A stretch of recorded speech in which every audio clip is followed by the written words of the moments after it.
Hi friends, ఒక చిన్న మంచి మాట. విరామము లేకుండా శ్రమించే గుణము నీదైతే విజయము కూడా నీ చుట్టూ నిరంతరం పరిభ్రమిస్తూనే ఉంటుంది.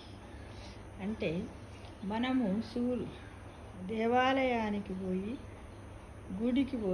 గుడి చుట్టూ మనం ఏ విధంగా అయితే మనము అక్కడ ఆగకుండా రెస్ట్ తీసుకోకుండా ఏ విధంగా అయితే ప్రదక్షిణాలు చేస్తామో అలానే మనము ఆ తత్వాన్ని మనం ఏర్పరచుకున్నట్టయితే ఏది గుడి చుట్టూ ప్రదక్షిణాలు చెయ్యాలి ప్రతి శనివారము సోమవారము ఏదో 2 రోజులు మనం పెట్టుకున్నామనుకోండి, అలా శ్రమించే గుణాన్ని అంటే పట్టుదల కృషిని మనం పెట్టుకున్నట్టయితే భగవంతుడు మనకు విజయాలను కూడా మన చుట్టూ నిరంతరము పరిభ్రమిస్తూనే ఉంటాడు. అంటే మనల్ని ఎల్లవేళలా కాపాడుతూ ఉంటాడు ఫ్రెండ్స్ కదా.